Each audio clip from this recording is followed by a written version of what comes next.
à Kinshasa. C'est vrai, Kinshasa, comment, la République démocratique du Congo étant un pays laïque, mais des fois il y a certains Congolais qui ne voient pas les choses sous cet œil-là, estiment que non, Congo étant un État laïque, le gouvernement ne devrait pas se donner un peu de la peine. On regarde la manière dont ces préparatifs se font dès lors que nous avons des kimbanguistes, nous avons des musulmans et puis bref, nous avons des gens des diverses religions. Et enfin, nous allons chuter par la situation sur l'ensemble de la ville-province de Kinshasa. Vous êtes sans ignorer qu'on devrait en principe procéder à la démolition des différentes constructions anarchiques du côté de la Funa pour éviter des catastrophes. Vous savez, généralement on a toujours dit quand il pleut, après la pluie plutôt c'est les beaux temps. C'est par rapport au climat, mais curieusement, au Kinshasa, quand il pleut là, on ne sait même pas exactement par où il faut placer son pied. Et personne n'est surpris d'apprendre quand le patron de la ville-province de Kinshasa disait qu'il s'est frotté même le main pour dire, écoutez, je suis trop fier du fait que Kinshasa soit retiré sur la liste parmi les 25 000 villes sales au monde. Cette question a fait couler beaucoup d'encre et salive. Voilà, mesdames et messieurs, nous allons écouter comment est-ce que mes invités qui vont devoir par moments se retrouver entre eux comme étant des co-débatteurs de la manière dont chacun est libre de pouvoir donner un peu sa lecture, bref, son opinion. Je m'en vais rapidement à la présentation. Cette fois-là, c'est dans mon extrême gauche. Je vais dire bonjour à cher ami Némi. J'espère que vous êtes de SID, oui. Bar Lamouka. Non. Ah, voilà. Lamouka Bar. Ah, ok, voilà. De toute façon, je vous laisse un peu cette latitude de pouvoir s'auto-présenter à la manière dont vous vous trouverez peut-être meilleur. D'accord, merci beaucoup encore pour l'invitation aujourd'hui. Oui. Nous avons répondu présent pour parler à nos frères et sœurs congolais par rapport à l'actualité que nous vivons aujourd'hui. Oui. Donc, comme vous venez de dire, mon nom est Némi Ntumbakabwe. Ok. Je suis communicateur et membre de l'ESID, le parti cher au président élu Martin Fayulu, avec qui nous combattons depuis sa création en 2009. Et nous n'avons pas, jusqu'aujourd'hui, nous n'avons pas failli à notre combat, nous n'avons pas failli à notre mission que nous nous sommes assignés, celui ou celle d'offrir aux Congolais une nation qui offre à ses enfants l'opportunité d'améliorer sa condition de vie. Son quotidien. Merci beaucoup, je poursuis. Bonjour, celui qu'on appelle Pichou Matabisi, sur banc 4 de Nouvel Élan, Bar Lamouka. Merci beaucoup, cher Yvan. Bonjour, je salue mes co-débatteurs. Je salue tous les Congolais qui nous suivent en ce moment.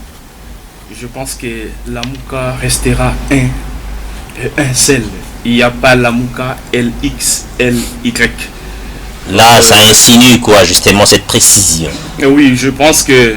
Il y en a déjà plusieurs. Je pense que on pourra peut-être revenir pour en parler. Et c'est cet amalgame qui se passe peut-être dans le chef de nos amis de l'ECID lorsqu'ils organisent une activité de l'ECID. Étant donné que chaque parti au sein de Lamouka a une autonomie, en lieu ou place de titrer cette activité au nom de l'ECID et ils parlent de Lamouka, ce qui est contradictoire. Or, de une façon de dire que quand ils doivent organiser ce genre d'événements, vous n'êtes pas informés. D'entrée du jeu, cher Yvon, je vais apporter une précision ici aux Congolais de manière brève.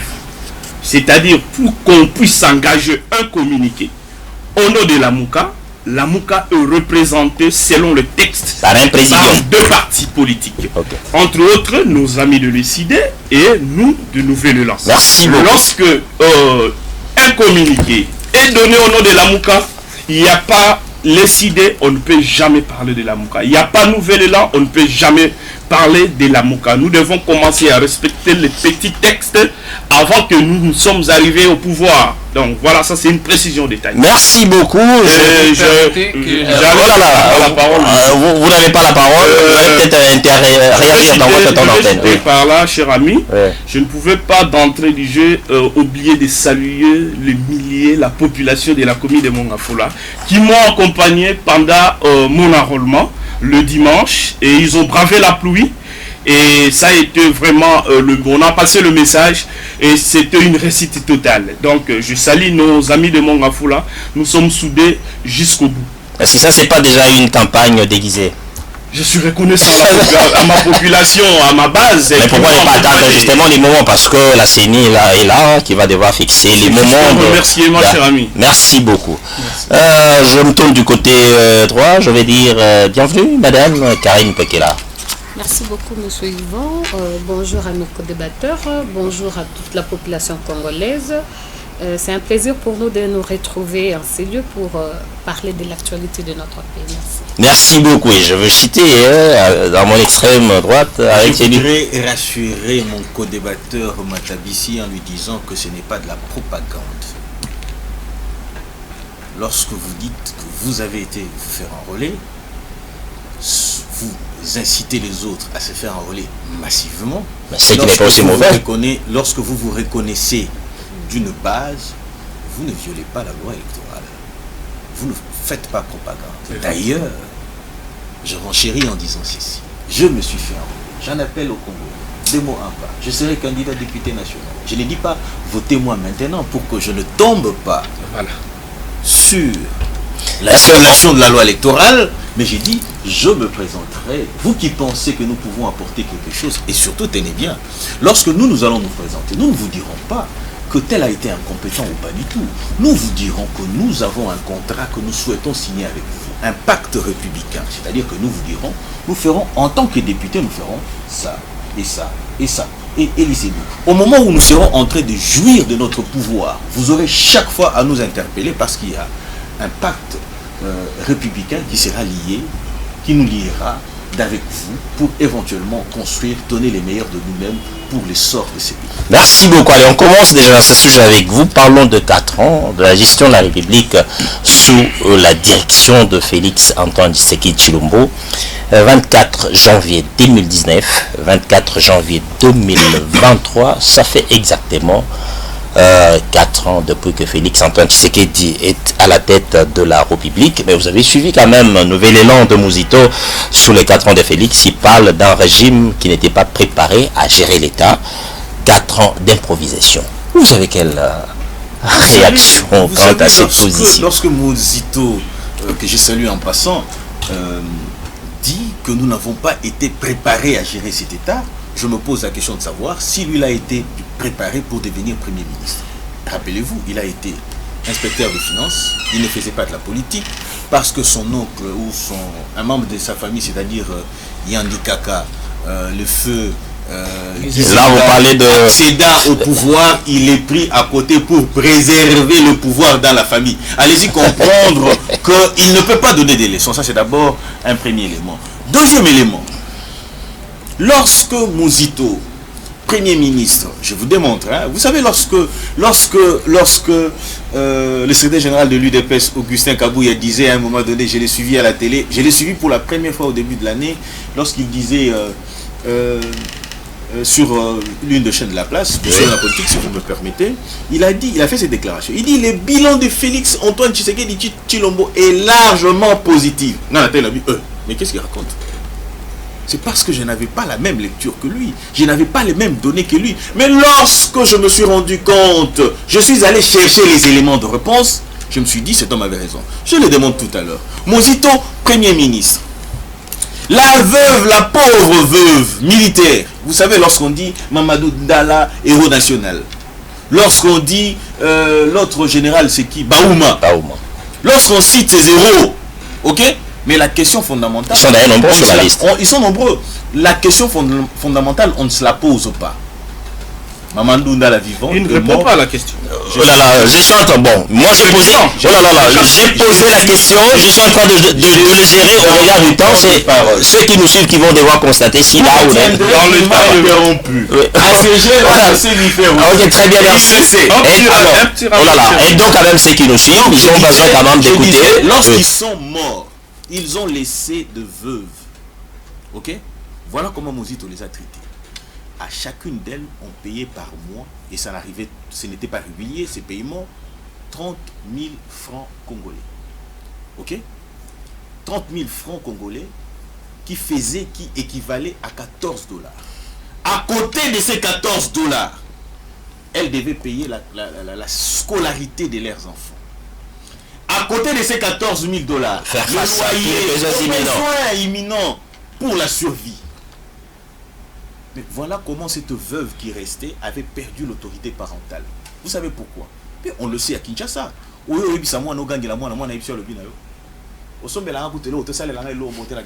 Merci. Pardon, je vais chuter en disant ceci. Les bilans largement positifs, un élément que je donne déjà, largement positif de Félix Antoine Tshisekedi Tshilombo se résume en ceci. Tshisekedi accède au pouvoir, il paye 385 000 francs congolais. Ça, c'est l'œuvre de Tshisekedi, l'incompétent. Donc, de 30 000 à 3, on multiplie par 15 fois pour arriver à ces résultats. Merci. Mais à côté de ces 385 000 francs, Tshisekedi renforce l'autorité parentale. C'est-à-dire que la veuve qui est restée au camp, profite du cantine qui était mis en place. C'est-à-dire qu'il achète les maïs que nous achetons à la cité à 55 000 francs congolais, lui il achète à 18 000 francs congolais. Au-delà de ça, s'il a des enfants, si Mamadou Ndala a laissé les enfants à l'âge de la scolarité, ils ont la gratuité de l'enseignement. Merci beaucoup. Et au-delà de ça, si Mamadou Ndala avait laissé une jeune fille à l'âge de recevoir une grossesse, la gratuité de la maternité est là, qui est une étape, c'est-à-dire que la couverture santé universelle va venir à compte. Si Mamadou Ndala avait laissé un enfant qui allait à l'université, c'est-à-dire que Trans-Agabé Kakadena est là, et l'internet gratuit pour la mairie, pour l'accompagner. Chose que n'avait pas fait. Merci. Et aujourd'hui, on nous dit que nous n'étions pas préparés. Merci beaucoup. Pichou Matabissi, la même question, je vous la pose. 4 ans, depuis que Félix Antoine Tshisekedi Tshilombo est à la tête, pour preuve, hier, on a eu organisé une messe d'action de grâce en faveur du président de la République. Nous avons tous suivi. Il y a eu diverses langues qui ont parlé quand même autour de cet événement, estimant que non, le bilan est largement positif. Vous avez quelle réaction? Oui, merci beaucoup, cher Yvan. D'entrée du jeu, je devrais d'abord saluer... même temps d'antenne, hein, je gère le temps de vous tous. Qui est très attendu à Bagata. Vous le savez bien que il est en pleine tournée. Il est en train de faire ce qu'on appelle consultation de différentes couches sociales pour divulguer notre offre politique que nous devons au jour à venir présenter aux Congolais pour gérer les pays en 2023. Alors, revenons sur le bilan. Moi, je pense que mon frère Panda a perdu pas mon nom. C'est Pinda, Richard. Mon cher ami, mon cher Richard a perdu tout son temps pour parler de Mouzito en lieu ou place, de présenter le bilan. Vous allez constater, les Congolais qui nous suivent vont constater que Pinda n'avait pas le bilan à présenter. Je retenais qu'une seule phrase. Il a dit le bilan est largement positif. Mais j'entendais de lui de nous parler sur le plan économique, ce qui a été réalisé dans 4 ans. J'attendais de lui de nous parler sur le plan infrastructure, ce qui a été réalisé dans 4 ans.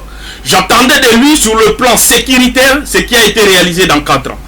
Maître Pinda a été incapable, il n'a pas été à mesure de présenter leur bilan. Très bien, il a été incapable de résoudre rapidement la question. Il a critiqué Adolphe Mouzito, qui est normal. Moi, lorsqu'on critique la gestion de Mouzito, nous trouvons ça normal parce que Mouzito a géré ces pays. Mouzito a été Premier ministre. Il a eu des responsabilités de cette nation. Il prétend d'ailleurs aller aussi au sommet de la République. Derrière Mouzito, il y a des critiques. Nous les concédons. Mais Mouzito a géré ces pays. Il a un bilan et Mouzito a un parcours. Je pense que Maître Pinda ne peut pas ignorer que Mouzito est celui qui a quadruplé le budget dans ces pays.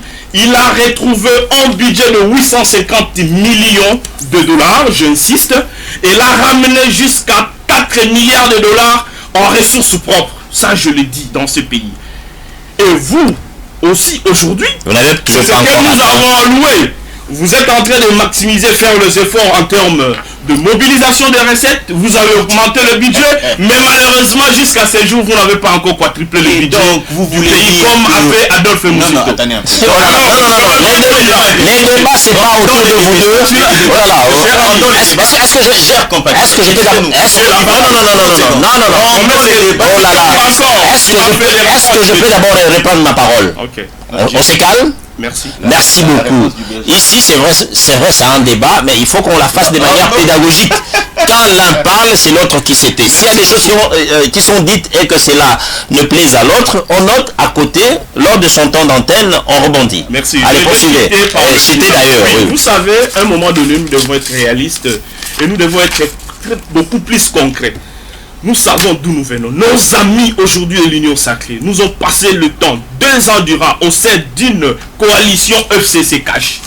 Voilà la raison pour laquelle nous parlons de tâtonnement. Nous connaissons comment on a essayé de concilier, retrouver une majorité au sein de l'Assemblée nationale. Nous le connaissons aux yeux de tout le monde. Nous connaissons comment tout ce qui se passe aujourd'hui, même dans le sillage du chef de l'État, il y a à boire et à manger. Il n'y avait toujours pas encore rencontré la question. Oui. Voilà la raison pour laquelle nous avions dit, à travers notre secrétaire général, je pense que tu as fait appel à ça, lorsqu'il a pris une interview et il a dit le pouvoir n'était pas préparé. Effectivement, parce qu'il y a eu beaucoup de tâtonnements. Vous savez, cher Yvon, je vais citer par là, lorsqu'on vient présenter l'offre politique ou un programme quinquennal devant le peuple, c'est-à-dire on ne peut pas tâtonner pour avoir un ministre de Finances. On ne peut pas avoir des tâtonnements pour avoir un ministre de budget. Mais ici, qu'est-ce que nous avons constaté? On nous a fait passer 2 ans et il y a eu à boire et à manger. Et aujourd'hui, il faudrait acheter les consciences des gens. Et voilà la raison pour laquelle, d'où nous disons ceci. Le vin a été tiré, il faudrait le boire, mais Tokobo Mambo cannabis sauté. Sur les 4 ans, je pense que sur le plan économique, nous sommes là. De manière générale, le de la ménagère, 0. Je pense que sur le plan sécuritaire, aujourd'hui, nous allons y arriver. Vous constatez que partout à l'est et à l'ouest, on abordera cette question il y a l'insécurité grandissante. Vous allez constater qu'aujourd'hui, sur le plan social, comme je l'ai dit, il y a un problème sérieux. Sur le plan infrastructurel, le cher ami devrait nous donner peut-être combien de kilomètres de routes construites déjà. Merci beaucoup. Combien d'écoles construites. Combien donc vous allez... Et puis quand on donne le bilan, un bilan doit être chiffré. Merci beaucoup. Un bilan ne peut pas être chimérique. Merci beaucoup, merci. On ne demande pas la parole, c'est moi qui redistribue la parole. Je sais que nous allons jouer à cette équité pour que tout le monde soit servi. Voilà, je vais donner la parole à Madame Carole Pekela, Délice Sangha. Karine Pekela, merci beaucoup. Délice Sangha. Sur les 4 ans du président de la République, il a dit qu'il a lamentablement échoué dans sa mission 1. Il a parlé de la non-consolidation de la démocratie, il n'a pas lutté contre la corruption et il n'a pas su comment préserver l'indépendance. Vous avez quelle lecture quant à ça? Merci beaucoup, M. Yvon. J'étais très contente d'entendre le co-débatteur en face de moi, Pichou Matabisi, disant que le bilan doit être chiffré. Mais ici, lui ne nous a pas montré les chiffres.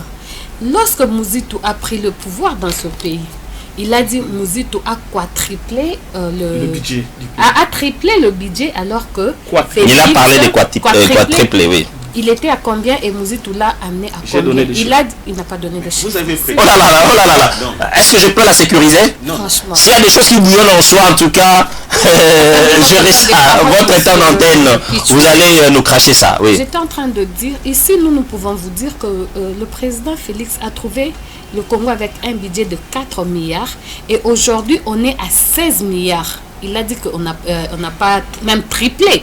Mais quand on fait 16 divisé par 4, il peut nous donner la réponse. Lorsqu'il dit, vous voyez, nos gens de l'opposition n'ont plus de discours.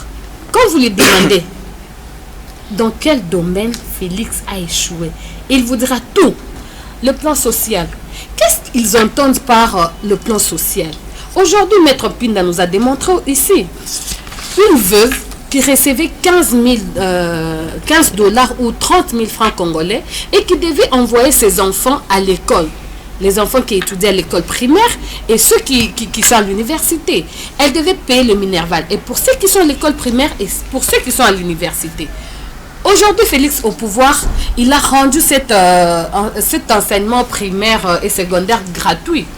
Aujourd'hui, donc ça veut dire cette veuve, l'argent qu'elle pouvait payer les Minerval pour ceux qui sont à l'école primaire, peut garder ça pour acheter les fils et les matembele pour toute la famille. Et l'argent qu'elle pouvait donner pour celui qui est à l'université comme transport, peut également mettre de côté pour acheter le maïs pour toute la fête. Qui du reste, le maïs aujourd'hui s'achète à 18 000 francs congolais pour un sac de 25 kilos. Mais qu'est-ce qu'ils racontent? Lorsqu'ils nous disent aujourd'hui, Félix Tshisekedi a échoué sur tous les plans. Plan social. Moi, j'aimerais quand ils disent plan social, qu'ils nous disent qu'est-ce qu'ils entendent par plan social. Aujourd'hui, les Koulouna que nous avons hérité de la gestion de Mouzito et compagnons, aujourd'hui, ils sont des bâtisseurs. Est-ce qu'ils vont nous dire que Tshisekedi a échoué? Et j'aimerais bien que lorsqu'ils viennent nous dire qu'est-ce que Tshisekedi, nous poser la question de savoir qu'est-ce que Tshisekedi a fait de ces 4 ans, qu'ils nous amènent le bilan de Joseph pendant 4 ans. Il pose la question de savoir combien de kilomètres Tshisekedi a construit à ce jour. Qu'ils nous disent d'abord combien de kilomètres Joseph avait construit dans 18 ans et nous leur dirons combien... Dans les 4 ans, c'est que vous avez fait. C'est que nous avons fait et on va comparer 18 ans par rapport aux réalisations de 4 ans. Qu'ils ne viennent pas nous dire Tshisekedi n'a pas réussi, il a échoué, un bilan négatif. Mais sur quel plan? Quels sont les chiffres, les indicateurs? Ils vont encore nous dire aujourd'hui que non, vous vous servez de Joseph comme modèle. Non, lorsque nous voulons comparer ou bien nous voulons faire un bilan, nous devons partir d'un point X à un point Y.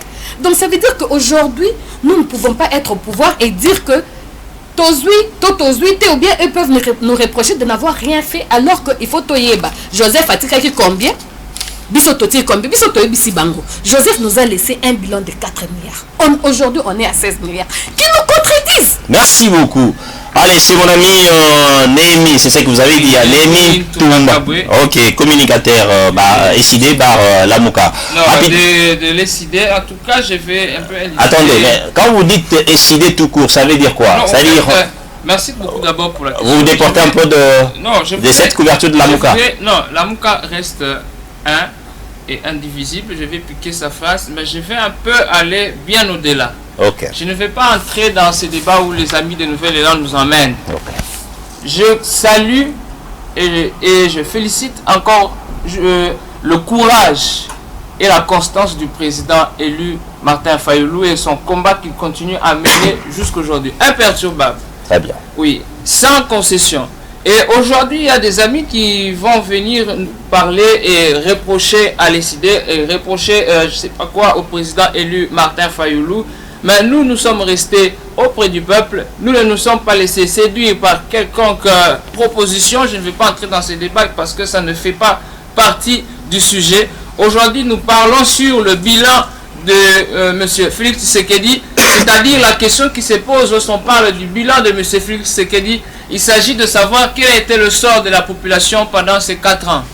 Parce que le bilan, lorsqu'on parle, on parle de ses réalisations et lorsqu'on parle des réalisations, on parle de ce que le peuple a eu à vivre, a eu à profiter pendant ces 4 ans.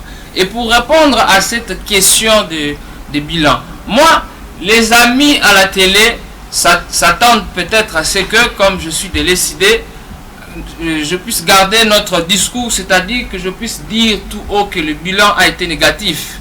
Mais je ne vais pas le dire tout de suite. Pourquoi? Parce que je vais demander à ce que la population, que nous puissions voir la vie que mène la population. Aujourd'hui, c'est le peuple qui va répondre. Le peuple, le jeune homme qui circule dans la rue, cette maman qui a du mal à circuler calmement, à mener ses déplacements tranquillement pour aller chercher sa vie parce que le coût du social, le coût des denrées alimentaires augmente chaque jour et on ne sait pas qui régule le prix. Le transport augmente chaque jour.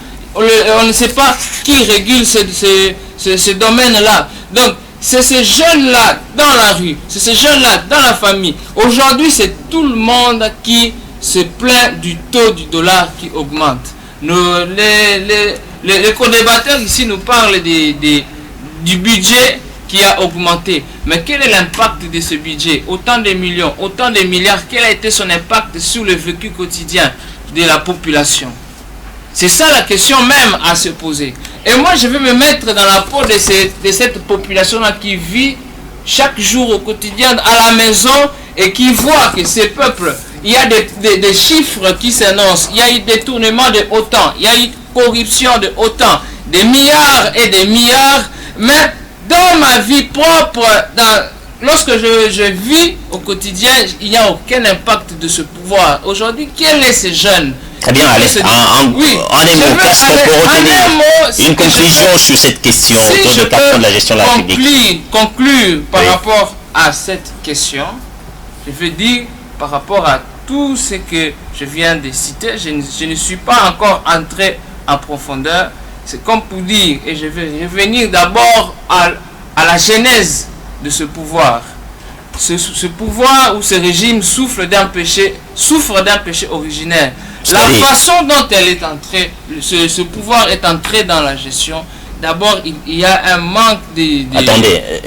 Quand vous dites la manière dont ce pouvoir est entré en jeu, c'est par la formule qui est connue de tous. C'est de là que vient les urnes ailleurs de partager quand même les avis des uns des autres. C'est de là que vient le problème.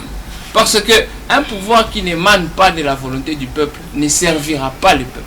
Mais il y a eu des élections dans ce pays. Non, ce que nous avons... C'est à l'issue de ces élections que nous avons fait son président de la République. Ce qu'ont été les vrais résultats de ces élections ne sont pas ces résultats. Ce ne sont pas ces résultats qui ont été... Mais on attendait quand même au vu au su de tout le monde de preuves qui devraient quand même... Pour chuter, nous n'allons pas revenir sur ce débat. Mais non, c'est vous qui avez voulu revenir un peu en arrière sur ça. Pour chuter sur ce point, ce que nous avons vécu pendant ces 4 ans, a changé même la signification et la quintessence du mot pouvoir. Aujourd'hui, le mot pouvoir signifie jouissance. Merci. Aujourd'hui, le mot pouvoir signifie mangeoire. Aujourd'hui, le mot pouvoir a perdu même son sens, c'est celui de la responsabilité. Le pouvoir, c'est la capacité à influencer les choses pour répondre aux besoins de la population, aux problèmes de la population. Merci beaucoup. Aujourd'hui, nous avons vu, non, juste pour terminer, le pouvoir a été un pouvoir de pleurnichard. Tel m'a bloqué, telle chose m'a bloqué. C'est le Rwanda qui bloque. C'est le Rwanda qui est le problème. Mais quelle est la solution en tant que pouvoir en place, en tant que muni de toutes ces capacités, ces moyens publics? Qu'est-ce que nous apportons comme solution au problème de sécurité, au problème social? Et nous voyons que depuis que ce pouvoir est entré en place, il n'y a eu rien comme solution. Merci. Et nous assumons ces paroles et nous prenons la population à témoin. Merci beaucoup. Allez, je pense qu'on a fini avec le premier sujet. Abordons maintenant ce deuxième sujet. Je préfère commencer ce sujet avec Pichou Matabisi. Parlons de la situation sécuritaire dans la partie est de la République. Vous avez suivi pas plus tard hier, c'est vrai, des nouvelles en provenance de cette partie de la République n'enchantent toujours pas personne. Hier, Tofardissé était aux prises, d'ailleurs avec toutes ses forces négatives et au besoin. Il y a eu l'intervention de Surkoy, c'est ça, Surkoy 25, qui malheureusement était bombardé. Et heureusement que les pilotes qui étaient à l'intérieur a dû déclencher les systèmes de défense. Heureusement que notre appareil n'a pas été endommagé. Voilà. Oui, votre réaction. Oui. Merci beaucoup, cher Yvan. Vous savez que lorsque nous parlons de la situation sécuritaire de notre pays, ça nous prend la tête parce que c'est une question de la sécurité nationale. Mais d'entrée du jeu, pour y arriver, je vais répondre à Madame de l'Envol. Madame de l'Envol. Madame, je ne suis pas de l'Envol, je suis du PCS, des Partis Congolais Sociaux-Démocrates. Ah, ok, vous êtes de l'Union Sacrée. Exactement. Merci beaucoup. Peut-être que tu ne m'avais pas bien suivi, j'avais donné des chiffres. C'est-à-dire, j'ai dit ceci, vous doit quadrupler les budgets. On revient encore sur ce sujet. C'est une précision, non, okay. Tu m'avais demandé d'écrire, et très bien. Je suis dans mon temps d'antenne. Très bien, merci. C'est-à-dire, il était question, il a retrouvé un budget de 850 millions et il l'a ramené à 4 milliards. Et je vais vous rappeler ici que le Je vais vous rappeler ici que le pouvoir de l'Union sacrée a retrouvé un budget de 5 milliards. Ce n'est pas de 4 milliards. C'est une information pour vous. Et aujourd'hui, si vous faites un petit calcul, vous n'avez pas encore quadruplé le budget, bien que vous êtes en 16 milliards. Effectivement. Parce que vous avez retrouvé à 5 milliards. Quadruplé, c'est d'aller à 20 milliards. Ça, nous parlons chiffres, c'est mon domaine. Alors, si vous cherchez, lorsque vous insistez sur le plan social, moi je pense que madame, le social, c'est ce que nous appelons les transports par exemple, l'éducation, la santé, l'infrastructure. Vous comprenez? Alors lorsque vous êtes le communicateur du pouvoir, tu ne peux pas attendre ici sur ce plateau que nous puissions faire un état de lieu pour vous donner les chiffres là où vous avez rencontré les choses et pour donner l'évaluation. Non, c'est à vous. Non, je vous responsabilise, madame. Je suis très sérieux. Ça, nous parlons l'État. Tu es censé, en tant que communicateur de l'Union sacrée, de venir sur ce plateau dire aux Congolais que nous avons retrouvé 20 km de routes construites et nous l'avons ramené, ou soit nous, l'Union sacrée, on construit 10 km, plus 20, nous sommes à 30. Nous avons retrouvé 20, je donne juste un exemple, 200 écoles, et nous avons construit pratiquement 20 ou 50 écoles, nous sommes à 250, et voilà les Congolais veulent nous redonner la confiance. Au mandat prochain, nous allons continuer à faire les choses. C'est comme ça que les choses se passent. Je reviens sur le plan sécuritaire, cher Vivant. Ici, moi je pense que nos amis du pouvoir de l'Union sacrée nous ont rejoints aujourd'hui et nous ont donné raison. Parce que lorsque nous, on disait ceci, qu'il n'était pas important d'aller négocier avec le Rwanda, il n'était pas important d'aller chercher des conciliables avec le Rwanda parce que nous étions au préalablement informés. Aujourd'hui, ça a montré les limites. Leur diplomatie a montré la limite.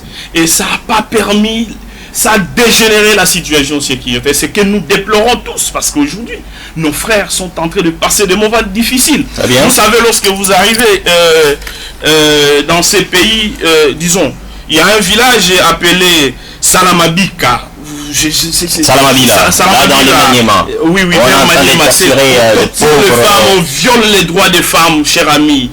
Ça, c'est inacceptable. Par un groupe de Maïmaï qui impose la loi, et là où nous constatons qu'il y a l'absence de l'État. Si vous allez, nous avons des territoires depuis les jours, depuis les mois qui sont occupés entre les mains des rebelles. Vous allez constater avec aujourd'hui, tout a été démontré. Noir sur blanc, les rapports des experts des Nations Unies a été publié que nous sommes menacés, agressés par le Rwanda. Et là, le Rwanda qui se cache derrière le M23. Nous, dans ces pays, on a repéré, on a appréhendé des militaires rwandais en tenue. Ça fait partie de preuves. Ici, nous avons eu à voir l'appui du Rwanda. Visiblement, il y a eu le vidéo qui a circulé sur les réseaux sociaux pour venir en appui au M23. Et récemment, il y a eu l'attaque. C'est ce qu'on appelle la déclaration de guerre. On a attaqué notre avion hier. Et c'est ce qu'on ne peut pas accepter. Voilà la raison pour laquelle je reviens ici pour citer aux 10 recommandations d'Adolphe Muzito. Adolphe Muzito a donné les 10 recommandations. Il a donné qu'il travaille pour l'État. Il a proposé à nos amis au pouvoir, à travers ces 10 recommandations, pour gagner la guerre contre le Rwanda. Nous devons en principe augmenter le budget militaire et ça doit être accéléré. Qu'on ne se limite pas au niveau du budget. Parce que lorsque le budget d'abord c'est une prévision. Lorsqu'on met une prévision budgétaire, il y a un problème de l'exécution. Pour exécuter ces budgets, c'est là où on pose des problèmes suivants dans ces pays. Nous voulons que l'exécution de ce budget, le quota qu'on a alloué au niveau de sécurité, que cela soit exécuté pour permettre à nos militaires de défendre réellement l'intégrité nationale. Et nous disons à nos amis de rompre avec le Rwanda, de ne plus coopérer avec le mouvement, le M23, le Rwanda, mais plutôt coopérer, chercher à coopérer avec leurs mentors. Merci beaucoup. Qui sont le multinational et la communauté internationale. Je peux reprendre ma parole. Merci beaucoup. Merci beaucoup. Madame Pwekela Karine, est-ce que c'est pas parti pour une guerre entre la RDC et les Rwandais au regard de ce qui s'est passé hier? Parce que notre avion a essuyé quand même des tirs. Vous savez, le problème avec le politique congolais, c'est que nous voulons que tout soit spectaculaire. Voilà. Non, spectaculaire. Même si nous devons réagir, ce n'est pas ici sur ces plateaux que nous viendrons étaler la position de l'armée congolaise ou les stratégies de l'armée congolaise. Ici, je suis vraiment estomaquée lorsque j'entends M. Pichou dire que la diplomatie n'a pas payé. M. Pichou nous a dit ici que Mouzito a géré ce pays. Mais il peut nous dire quand est-ce que le rapport des Nations Unies a condamné le Rwanda. Parce que la guerre que le Rwanda nous fait aujourd'hui ne date pas de Félix Tshisekedi. C'est une guerre que Félix Tshisekedi a héritée. Quand il nous dit que la diplomatie du président de la République n'a pas réussi. Mais depuis quand est-ce que le Rwanda a été condamné sur le plan international? Nous l'avons vu, il y a le rapport de la MONUSCO aujourd'hui qui condamne le Rwanda. Tout ça c'est à cause de quoi? De la diplomatie du président de la République. Mais c'est condamnation. Non. C'est elle qui a la parole. Calmez-vous. Je sens qu'il y a des choses qui bouillonnent en vous là. Vous allez interagir. Non, mettez de côté. Monsieur Jérémy, laissez-moi vous dire Monsieur Néhémie, s'il vous plaît, laissez-moi vous dire que je suis contente qu'aujourd'hui Monsieur Mouzit, Monsieur Fayoulou se lève pour aller se faire enrôler. Parce qu'il a compris qu'en 2023... On en parlera. On va citer... Je ne veux pas qu'on chevauche un peu sur le sujet. Je vais revenir sur les sujets. Laissez-moi... Moi, ça ne se passe pas comme ça. Laissez-moi gérer mon temps. Ok, rapidement. Mon ami, on se calme. Vous allez... que Monsieur Mouzit, Monsieur Fayoulou se soit fait enrôler parce qu'il a compris qu'il n'aura plus un discours en 2024.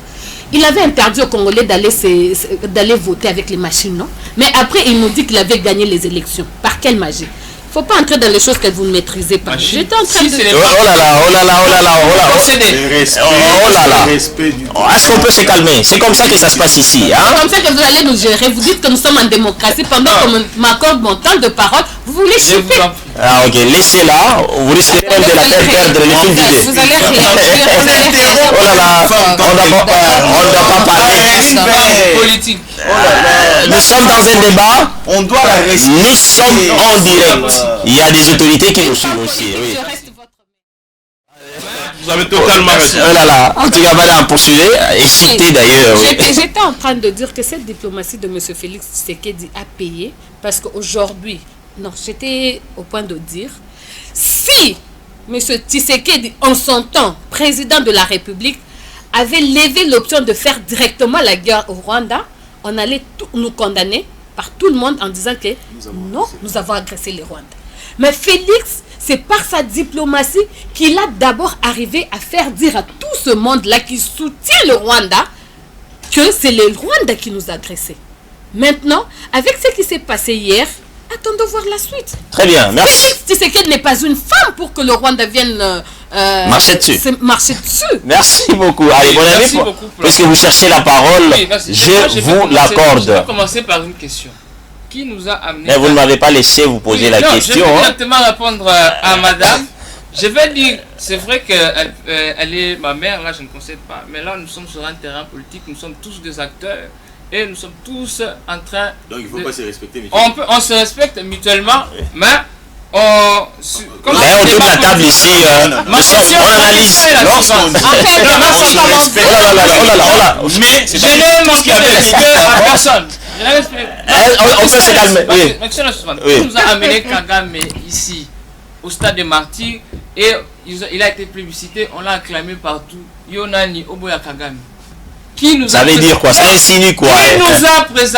Qui nous a présenté Kagame comme un frère, un partenaire fiable, sérieux. Et pendant ce temps-là, nous, c'est-à-dire nous, les idées, le président élu Martin Fayoulou, nous étions en train de tirer la sonnette d'alarme en disant il ne faut pas faire confiance à ces gens-là. Il ne faut pas se lier à ces personnes-là.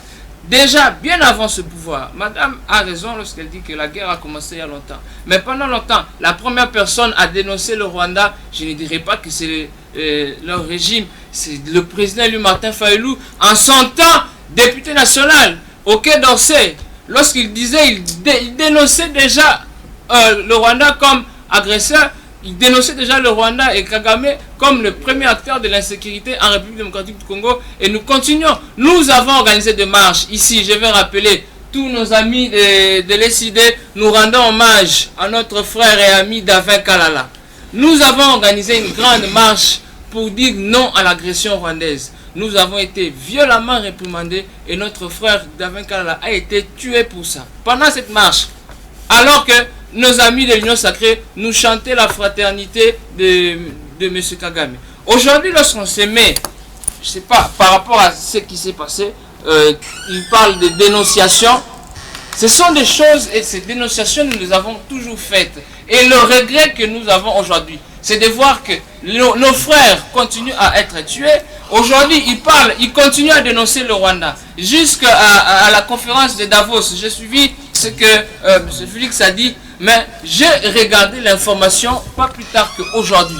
Dans la force régionale de l'EAC, il y a des éléments rwandais. Mais qu'est-ce que le Rwanda vient faire encore? Vous passez à la télé, vous dénoncez le Rwanda. Qu'est-ce que le Rwanda vient faire encore dans la force régionale qui ne fait rien et la population continue à marcher? Moi, je vais paraphraser M. Félix. Il a dit une phrase lorsqu'il a commencé ce régime. Il a dit ceci. Tant que cette guerre ne terminera pas pendant l'exercice de mon mandat, si jusqu'à la fin de l'exercice de mon mandat, si cette guerre ne termine pas, c'est que j'ai échoué. Ce ne sont pas mes mots, ce ne sont pas les mots du président Martin Fayulu, ce sont les mots de lui-même. Merci beaucoup. Aujourd'hui, si on peut parler du bilan par rapport à l'insécurité, on revient encore. Nous dirons que lui-même avait dit qu'il a échoué. Merci. Et nous prenons acte de cet échec et nous déplorons nos frères et nos sœurs qui continuent à mourir à cause d'une incompétence. Merci beaucoup. Mon ami, réagissez, Némi Tumba, votre réaction sur cette question de la situation sécuritaire dans l'Est. Avec vous. Généralement, les gens qui portent ce nom-là, on se réfère à la Bible. Vous n'êtes pas inspiré. Et vous êtes dans un tohu-vabohu énorme. Vous êtes dans une obscurité qui ne dit pas son nom. Je prends un premier élément. Tshisekedi n'a jamais dit ce que vous avez dit ici. Tshisekedi a dit, je cite, je me sentirai président de la République, ok, lorsque j'aurai mis fin à la guerre à l'est de la République. Donc vous avez rencontré vos fantasmes, ce que l'on dit. Vous avez fait ce qu'on appelle une masturbation intellectuelle et vous l'avez fait sur la place publique. Mon fantasme n'est pas de mourir. Oh là là. Il n'y a aucun plaisir à voir des Congolais mourir alors qu'il y a des gens qui s'appellent autorités publiques. Merci beaucoup. Nous pouvons déjà derrière les temps, c'est lui qui a la parole. Non, il y a le sang de nos frères qui continuent à couler. Vous risquerez de vous disqualifier déjà à des prochains numéros pour le compte de ce magazine. J'étais en train de dire tout à l'heure que notre ami, lorsqu'il dit que Mouzito est le premier à condamner, eh ben, vous êtes encore dans ce... Il dit Fayulu, qu'il était le... On joue à la défensive, hein, c'est vraiment bien. Que fait-on de Mouzé? Qui Congolais, en son temps, a condamné? C'est-à-dire qu'au nom du mensonge, et vous êtes dans la rue, mais pas ici. Donc c'est votre philosophie est celle de la rue. Yonani, oh il a dit mon frère, lorsque vous dites, moi-même je vous complétais pour vous dire, allez-y vous engouffrez dans la bêtise. On termine. Pourquoi pas? Il faut se le dire. Oui. Il faut se le dire. Kamere reste notre frère. C'est comme vous, prenons Mouzito. Il est du Sénégal, non, j'allais dire Bandundu. Ok, moi je suis Fayulu. Hein? Fayulu, il est du quoi? Sénégal, Bandundu. Non, Bandundu. J'allais dire ceci. Moi je suis du Kassai. Merci. Lui, il est du... Bon, voilà, c'est obscur. En quoi il est mon frère? C'est de la même manière que je ferai de Kagame au nom de la communauté africaine que nous sommes frères. Merci. Nous partageons quelque chose en commun. De la même manière que je partage avec vous le Congo. Voilà, abordons maintenant ça. Alors. Oui, merci. Donc je voulais dire... Un mot rapidement. Un mot rapidement. Oui, et puis on passe à autre chose. Oui. Vous avez dit que nous n'avons jamais triplé le budget, mais vous racontez des histoires. Quadruplé. Vous quadruplez. C'est pas grave. Oui. Nous l'avons à la logique de quadrupler le budget. Vous avez triplé. De 4 à 16. Vous dites non. Oh là là. Laissez-nous y aller. Est-ce qu'on peut aller Vous nous félicitez pour ce que vous n'avez pas réalisé. Merci. Nous sommes allés au-delà des prévisions budgétaires. Ce que vous n'avez jamais réalisé. Et les 4 milliards dont vous faites allusion, vous ne les avez jamais atteints. Mais de quoi vous parlez? Merci beaucoup. Lorsque vous nous écoutez. Est-ce que je peux vous redonner encore la parole? Citez rapidement. Donnez-moi la parole alors. Merci beaucoup, c'est la fin de l'émission. Merci à vous mon ami.